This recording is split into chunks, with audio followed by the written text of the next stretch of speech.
মাঝে মধ্যে আমরা নির্দিষ্ট একটা ভাব প্রকাশের জন্য বিভিন্ন কথার মধ্যে যোগা খিচুড়ি এই কথাটা বলে থাকি। এই যোগা খিচুড়িটা কোথা থেকে আসলো, কেনই বা যোগা খিচুড়ি?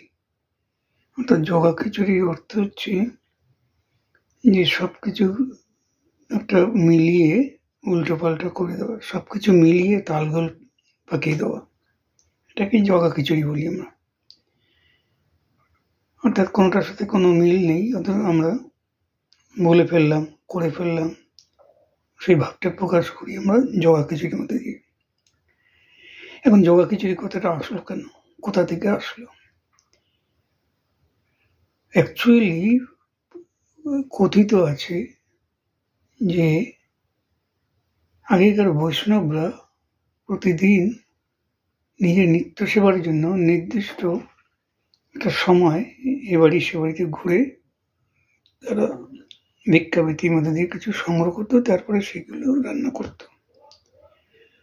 ঠিক তেমনি কোনো এক সনাতনী ধর্মের জগন্নাথ নামে এক কৃষ্ণ ভক্ত প্রেম, তিনি সারাদিন এই কৃষ্ণ নাম নিয়ে থাকতেন, আর দিনে কোনো একটা সময় বেরিয়ে তিনি আশেপাশের লোকজনের কাছ থেকে ভিক্ষাবৃত্তি করে চাল, ডাল, মূলা, তেল যা কিছু পেতেন সেটা নিয়ে আসতেন, নিয়ে এসে একসঙ্গে মিশিয়ে সেটা দিয়ে একটা খিচুড়ি বানিয়ে খেতেন। এখন এই খাবারটা সকলে দেখতে দেখতে, যেহেতু ওই জগন্নাথ তার ডাকনাম জগা বলেই সবাই জানতো, ডাকতো, স্বাভাবিক কারণে এই যে মেশানো ডাল, চাল যেখানে যা আছে সব মিলিয়ে একসঙ্গে যে একটা খিচুড়ি করতো, সেই খিচুড়িটা জগন্নাথ বানাতো বলে তার নাম হয়েছিল জগা খিচুড়ি। অর্থাৎ কোনোটার সঙ্গে কোনোটার মিল থাক বা নাই থাক, মিলেমিশে একাকার করে দিয়ে একটা বানিয়ে ফেলা।